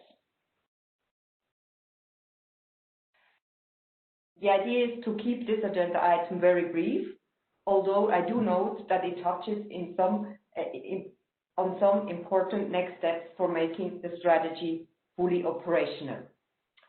Firstly, I would like to mention that the Secretariat has circulated to you all a number of decisions to start the coalition's transition to the 2030 strategy. All these decisions are indicated in the strategy itself. As we have passed these decisions through a written procedure, today I'm happy to record the decisions which you see now on the screen. First is that there will be a first board meeting in the third quarter of 2021.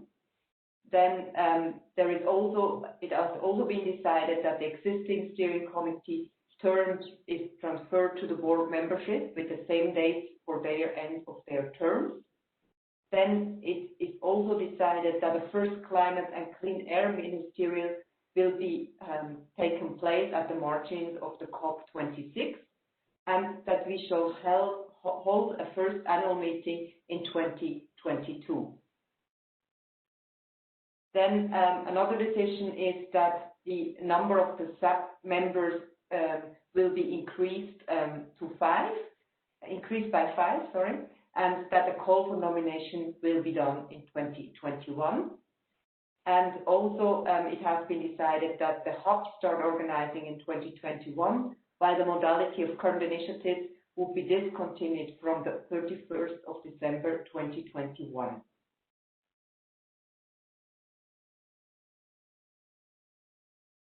As we finalize some more of the details of our work under the strategy, I remind you that all partners are invited to join the strategy implementation task team. If you're interested to do so, please contact the Secretariat and let them know. They will hold, it is planned actually that the strategy implementation task team will hold its first meeting on January 12, 2021. Let's now quickly go through some key dates of 2021 for your information and planning. You see now on the screen all the dates, and also they are also listed in that command number 3. I mentioned before that in the transition decision that the first annual meeting under the new strategy will take place in 2022.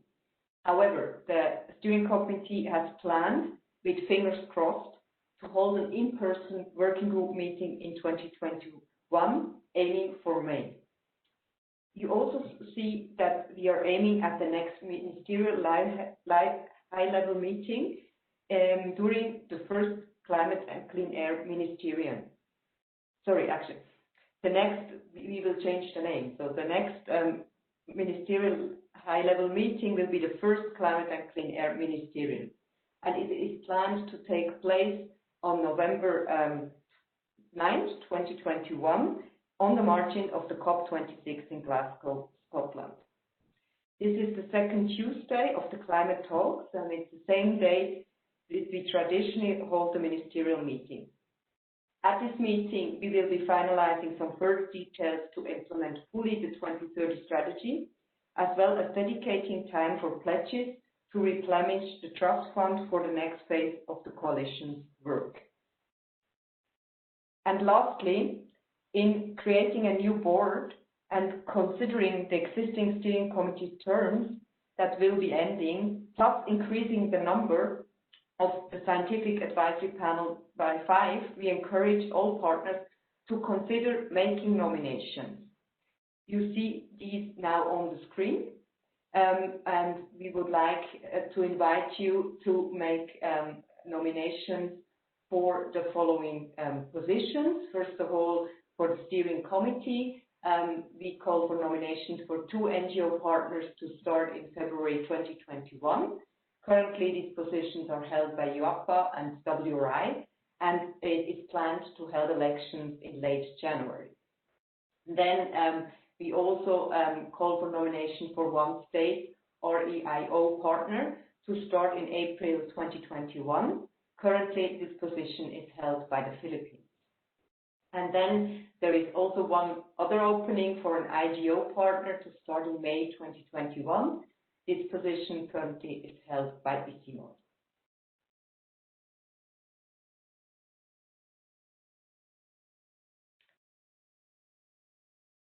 You also recall that the strategy foresees that the new board will establish 4 additional state REIO positions.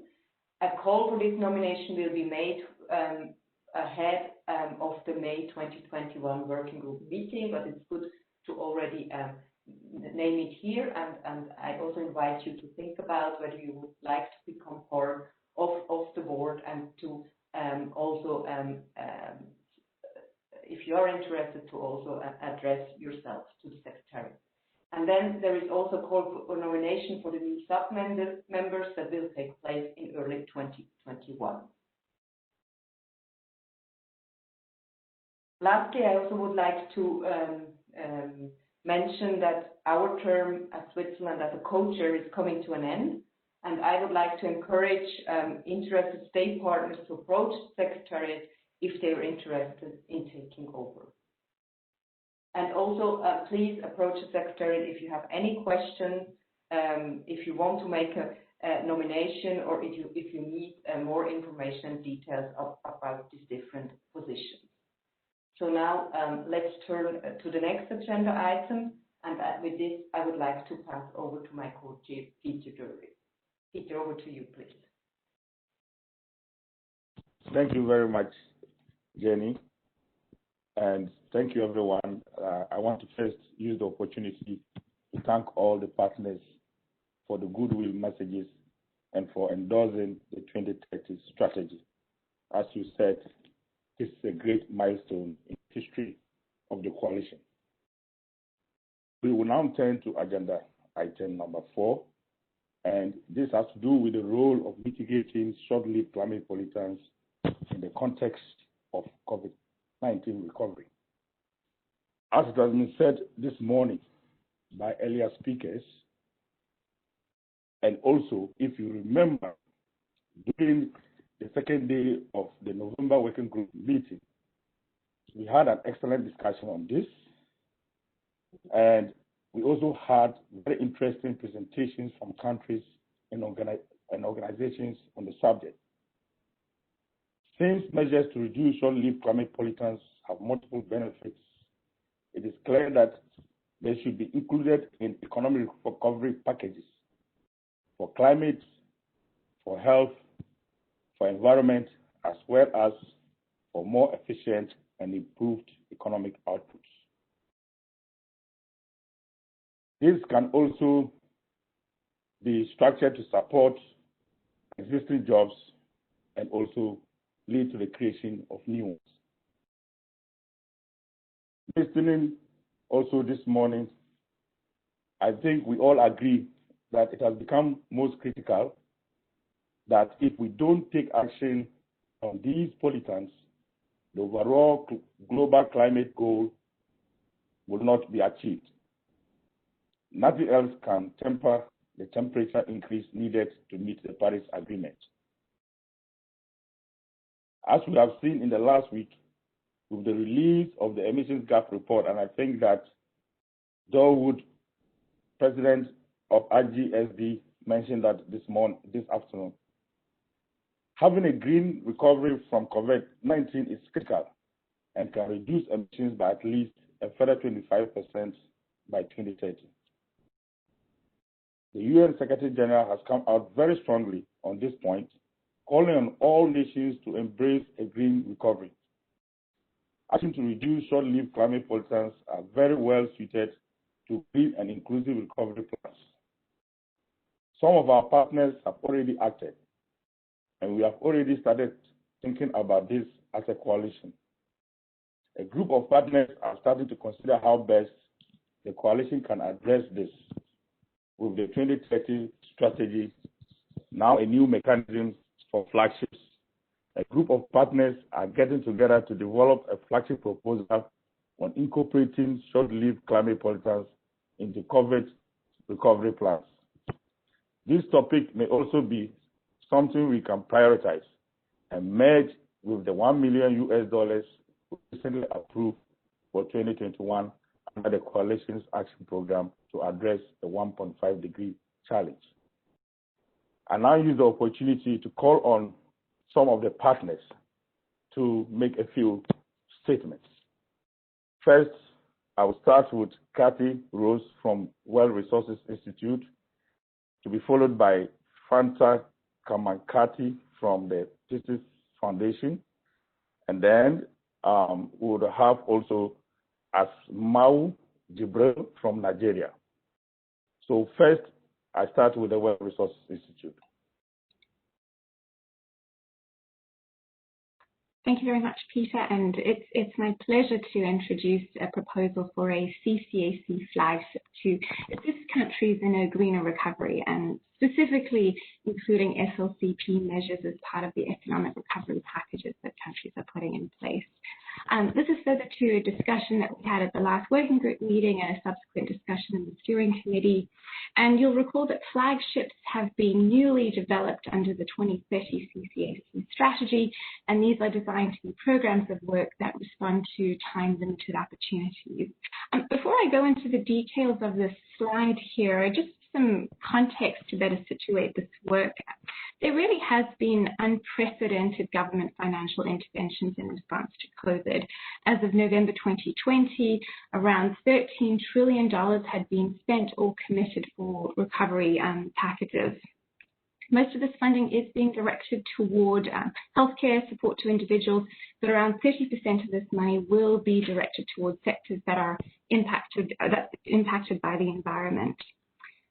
Some governments are including SLCP measures as part of their economic recovery packages. There are some notable examples coming out from the EU in terms of their agriculture work, Canada's work on oil and gas, and Nigeria's work in the household energy sector. However, this practice has not been widespread, and it does seem to be an opportunity to put in place structural policy and financing mechanisms to support SLCP mitigation over the long term. As Peter was saying, arguably SLCP mitigation is a natural fit for the economic recovery packages. There are multiple benefits that can be accrued, and of course support measures can be structured to both support existing jobs and also create new jobs as well. The need for this is really happening right now. As I mentioned, governments are channeling significant resources toward this effort, and if SLCP measures are not included, getting it done in a few years really might not be possible. It's also a message that's been underscored since the last working group meeting. As Peter was saying, the Secretary General of the UN has called on governments to use the recovery to create more sustainable, resilient, and inclusive societies, and again underscored in the earlier panel, particularly from Andrea Meza from Costa Rica.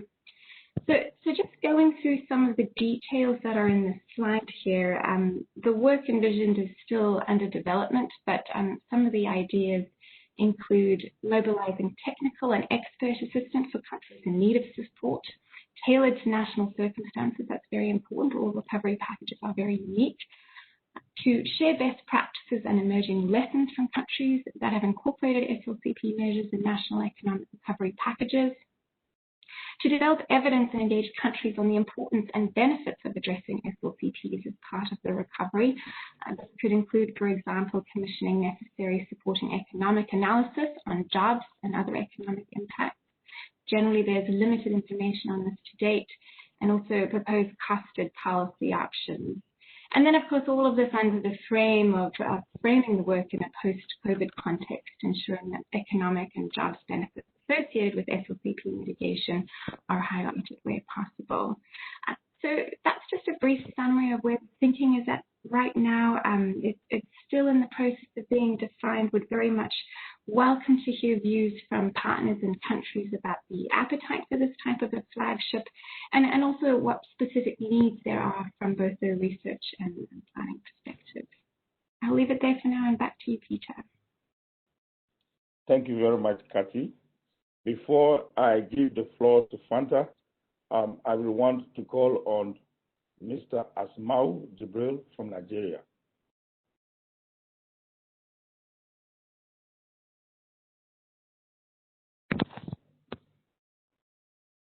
Asmau Jibril. Are you online? Yes, I can see, but he's muted.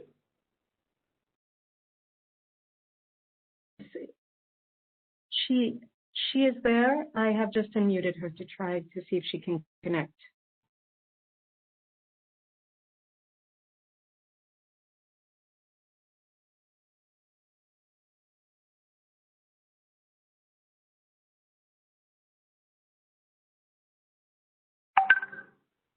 Now, are you there?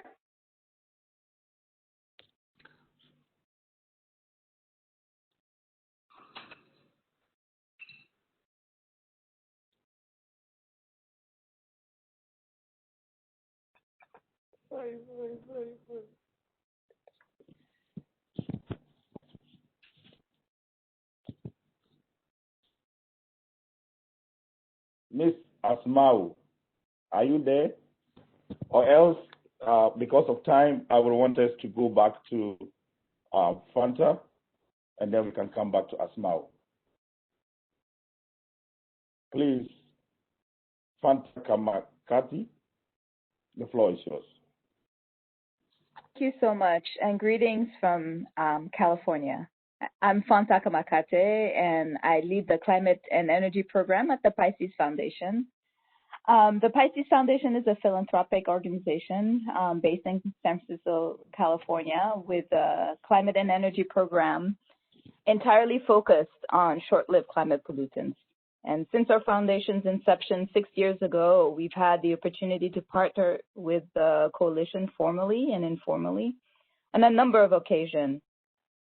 As our nations are facing several intertwined crises, COVID, economic crisis, air pollution, and climate, fast action on superpollutants is what this moment requires. We are working with our grantee partners to, among other things, bolster policy packages recommendations that address climate and health priorities in the context of equitable economic recovery. We're also considering partnerships on commissioning research, convening, and other activities. As many have commented today, this decade, we need to accelerate and scale up the mitigation of SLCPs. And so we look forward to continued partnership with the coalition to achieve this. Thank you very much.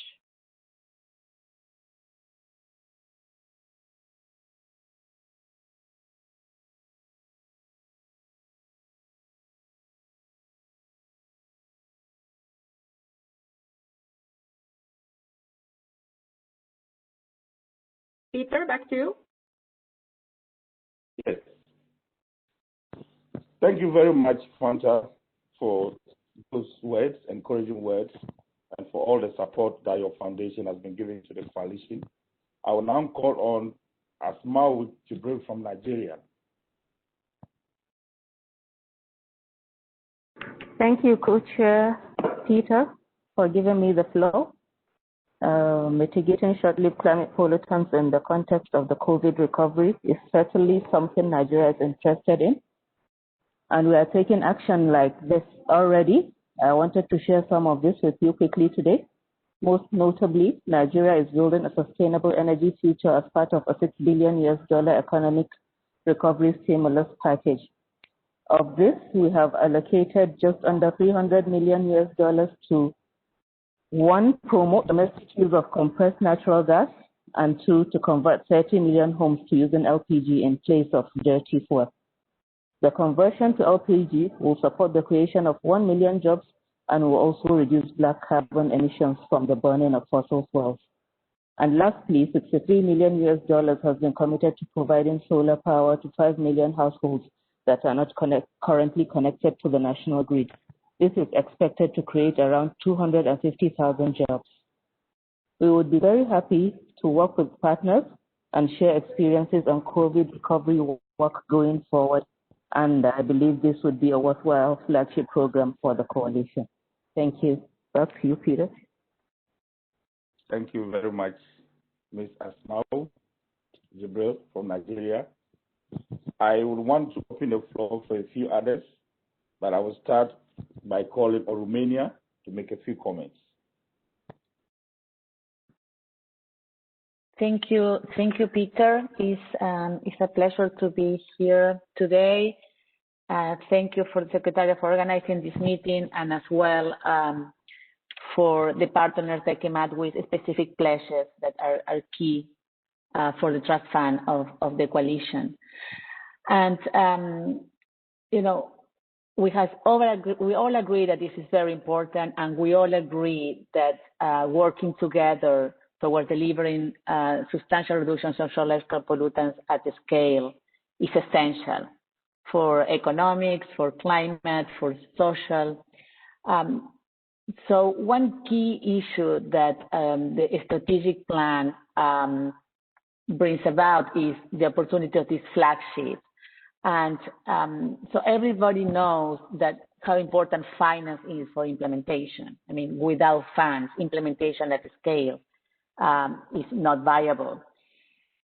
So what is the role of the CCAC in time of COVID-19 to ensure this finance, to catalyze this finance, to lead on innovative way on how to finance these kind of actions? And this is basically what the flagship, is intended to do. There's a big movement on Build Back Better, on green and inclusive recovery. And the CCAC has a role to play there, has a role to play on thinking on the opportunities to bring finance to the table, and on also positioning short-lived pollutants as a key issue to finance. We did present at the last working group meeting the opportunity that debt relief might offer. Sovereign debt is reaching more than 30 to 70% in some countries of their GDP. So sovereign debt sovereign countries will need to pay $2.7 trillion on debt in 2021. And there is already a lot of high-level momentum, political momentum on debt for climate swaps. The coalition partners, more of half of the state partners of this coalition have already conducted this kind of swap for environment or for nature. So there is a lot of knowledge already at the coalition heart. So we strongly support this proposal of a flagship that we discussed at the last working group meeting, and we're ready to work with the partners on making this happen. Thank you. Thank you very much. As you can all see, the subject of green plans and recovery and the role of the CCAC is so important that we needed some more time to discuss this subject. Unfortunately, because of time, I will want to ask participants to put your comments on the chat box, whilst I give opportunity to RGSD to also make a few comments.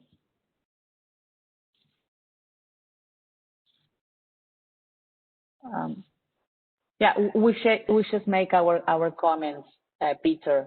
So you want to move forward to the next speaker because of time. Okay, thank you very much, IGSD. So as a steering committee, we have taken stock of these discussions recently, and we believe that there is a basis of a proposal for further engagement and development with all the partners. As you can see, what has been said by the three speakers on the subject. If you are interested in engaging, please also contact us. You can contact the Secretariat and then let us know, and then we can engage you further on the subject. I also want to use the opportunity to encourage the Action Program Task Force to consider synergies and how to build an effective work program for 2021 altogether. And more generally, we look towards full implementation of the 2030 strategy. All partners are invited to consider and propose additional ideas for flagships going forward. Now, I give back the floor to Jenny for some final closing thoughts. Jenny, the floor is yours. Thank you very much, Peter. We have almost come to the end of today's meeting, but before wrapping up, I would like to pass the floor to the head of the Secretariat, Helena, for some quick closing thoughts based on what you have heard today. Over to you, Helena, please.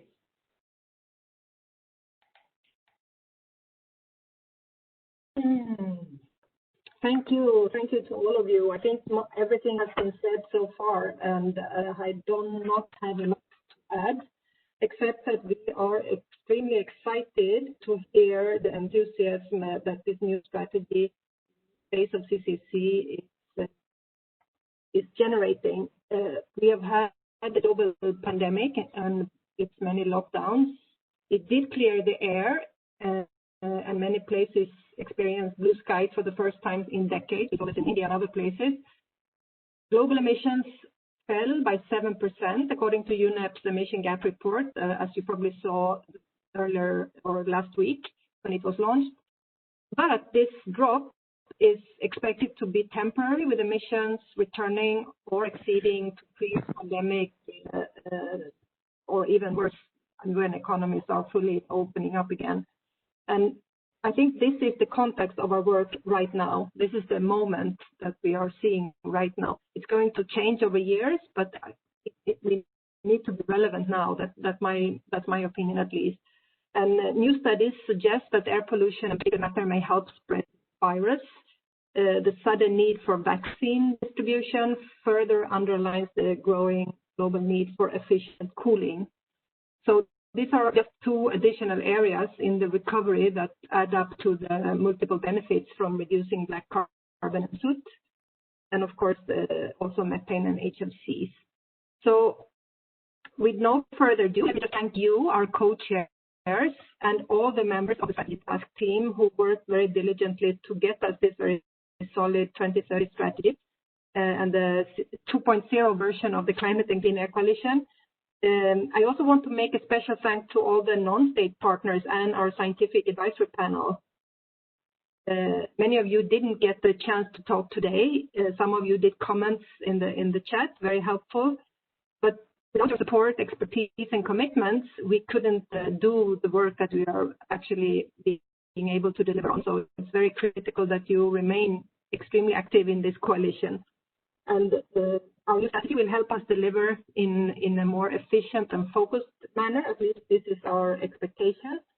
And we are going to focus a lot on the national actions to deliver emissions reductions, more than we have done in the past. Many of you mentioned the capacity building at country level as one of the biggest highlights of the coalition. This is how we see the future, and that's reflected in the strategy. By working together to increase the capacity at country level, where those that have more resources, more knowledge, can share with those that need it in their developments, share knowledge and technology to provide resources. That will really be our challenge, and scaling up. I'd like very much to hear from our former co-chairs as well, because they see it a little bit from the helicopter view from above now, and they provided some very useful additional advice, measurements, scaling up, looking towards the near-term impact of the CCC as well within the 5-year horizon, not only the 10-year 2030. 2030 is the new 2050, as Durwood was saying in that session. So this is where we stand now. We have achieved a lot, as we have heard. We need to achieve much more.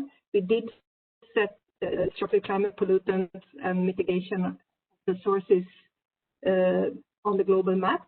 We heard from PICES Foundation, founded only 6 years ago, where this is the main purpose. Many others have also started to work more targeted on short-lived climate pollutants. And all of this has happened also thanks to generous funding. And I can't finalize this meeting without making yet another call to all of you, to our partners, to help replenish the Coalition's Trust Fund, which provides the opportunity for all of us to do what we are doing and to initiate the catalytic efforts of our collective work. While, of course, it's equally or even more important that you all work on your own national actions at home or within your organizations to mainstream this into the normal work of your country and your organizations. Finally, I would like to also thank the very hardworking and efficient colleagues of mine in the CCAC Secretariat. We have grown into this task thanks to the collaboration with all of you, with the partners, the countries, initiatives, and our fantastic scientific advisory panel. So, final thank you to all of you. Myself, I will retire in May next year. This is my time up now with the UN, and I will be following the developments closely from here. And it has really been a huge privilege for me to be part of this exciting journey in the CCAC. Rita Ceruti, our former co-chair, sent a private message after she had to leave that she really misses CCAC and was really happy that she could make yet another contribution to this very dynamic coalition. I'm mentioning this because you might all see an advertisement coming out very soon from UNEP on my position, and we encourage you to also help identify a new good leader for the secretariat. So happy and very sorry as well that we had a little bit of a hiccup, technically speaking, today, sorry. But despite that, I thought this was a really, really dynamic and interesting and worthwhile meeting. I learned a lot myself. So stay safe, all of you, and back to you, our fantastic co-chairs. Thank you, Helena, for sharing your impression of this meeting today, and I think we can all echo what you were just saying. I think what is one of the points that seems to me that is very important is that this coalition lives by the partners, and so we have to jointly continue to invest in the coalition to reach and to achieve the goals that we have set in the new strategy. So your time, your energy and commitment are all essential elements of our success. As mentioned earlier, our strategy makes it clear that partners are the driving force of the coalition. We also hope to work with some of you over the next years to the replenishment of the fund, as it has been also mentioned by Helena. I think this is a very important part so that we can continue actually to do the work that we have been doing and to do all the work that we have planned under this new strategy. So I think a highlight next year will be the pledging event at the next ministerial meeting on the margin of the COP26. So I would like to finish by thanking again all the different high-level representatives from states who have contributed with a video message to this meeting. But I would also like to thank the panelists for sharing their experiences and also for giving some advice to the coalition. And last but not least, also I would like to thank you to all of you who have participated in this meeting, who have contributed over the last few months also to with your comments, with your insights, with your recommendations on the different drafts of the strategy that have been circulated, and who have also actively participated today by also commenting in the chat. I think it's really a great coalition with great partners, and we are all very much looking forward to continue to work with all of you. Let me also thank the Secretariat for their continued support during the whole elaboration of the strategy, but obviously also their work goes much beyond that. And really would like to thank them for all the work and efforts that they put into this coalition. They have always done their very best, I think, to organize the meeting and prepare all the documents so that we are really well equipped for having informed discussions. And I think really this year has been very difficult. I mean, it has been a challenge to do it all virtually, but I think really you have done a great job. And okay, like today, some problems can happen, but I think overall we really managed very well to develop this strategy almost only virtually. And I think that is also thanks to you, Helena, and your team for making it happen and for really giving us all the support that we need to do so. So thanks a lot to you. And I would also like to invite everybody for an applause to the Secretariat. I think it's the occasion to do so. Thank you. Thank you. And then, as I mentioned before, this is very likely also my last working group meeting as a co-chair. As our term is coming to an end, it has been really a great pleasure and privilege for me to serve in this function over the last year. At Switzerland, we will continue to be an active member of the steering committee and also continue to engage with the coalition as we are very much committed with the work that is being done by the coalition, and we're very much looking forward to be part of the implementation of this strategy.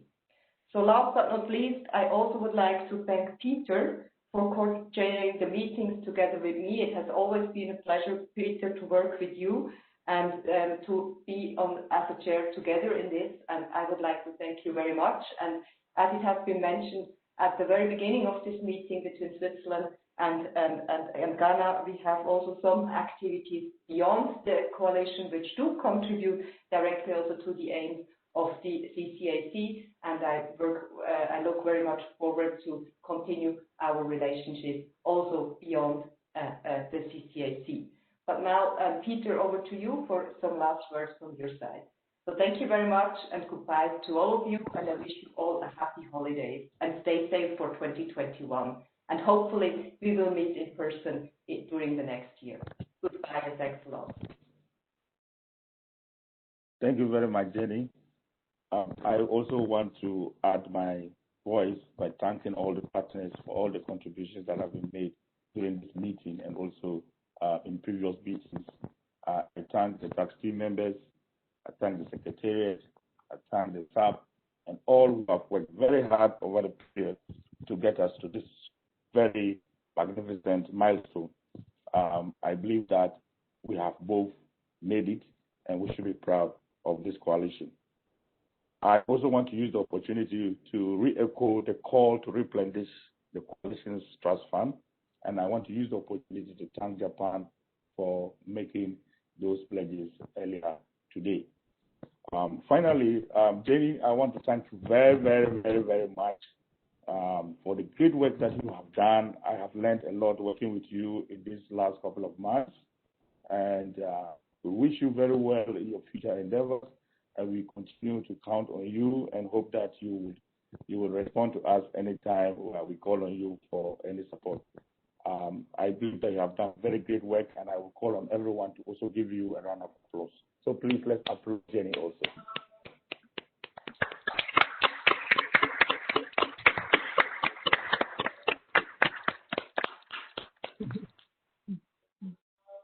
Thank you very much, Jenny. And also now to Helena, it's sad that you would be leaving the Secretariat around this time when I have started enjoying working with you.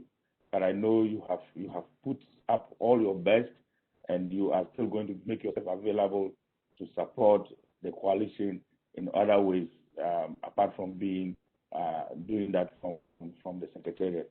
We are very grateful for all that you've done, and we also wish you very well. But I hope we'll continue to engage a few more times before you depart sometime in May. To everyone, I say thank you very much for all the time, for having the patience in spite of the interruptions and waiting to get to this point of the meeting. We are very grateful, and we thank you, and we hope that together we shall win at the end of the day. Thank you very much, and I say bye-bye to all of you. back to Secretariat if there's anything else. So, bye. Thank you. Please check our annual report. Please keep in touch with any good ideas for how we can scale up, accelerate action, and influence the world in such a way that we become much healthier, both as people and planet. So thank you to all of you, and have a good end of the year, holiday, Christmas, New Year, and wishing everything better for the 2021 than what we did this year. Bye-bye. Bye-bye, everyone. Merry Christmas. Bye-bye. Merry Christmas to everyone. Bye-bye.